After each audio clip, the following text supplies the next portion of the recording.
40 வருஷம் மோசே இஸ்ரவேல் ஜனங்களை வனாந்தரத்தில் வழிநடத்தினார். 120 வயது இருக்கும்போது பாரான் வனாந்தரத்தில் உள்ள எரிகோவுக்கு எதிரான நேப்பு என்னும் மலை இருக்கும் பிஸ்காவின் கொடிமுடியிலே அவர் மரணம் அடைந்தார் என்று சொல்லி பார்க்கிறோம்.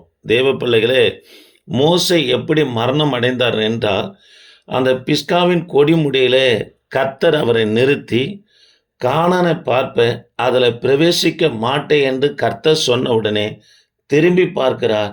பிரகாசமான ஒளியாய் தேவன் நிற்கிறத அறிந்து தேவனிடத்தில் போய் அந்த பிரகாசமான ஒளியின் மேல் சாய்கிறார். மோசவுடைய ஜீவன் அவரை விட்டு பெறுகிறது. தேவன் தான் அவரை அந்த மலையில் என்ன பண்ணா படுக்க வைக்கிறார்.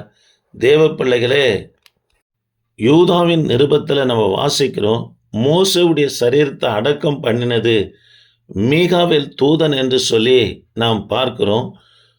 மோவாப் தேசத்துள்ள பெத்பேருக்கு எதிரான பள்ளத்தாக்கில் கர்த்தர் மோசவை அடக்கம் செய்தார்.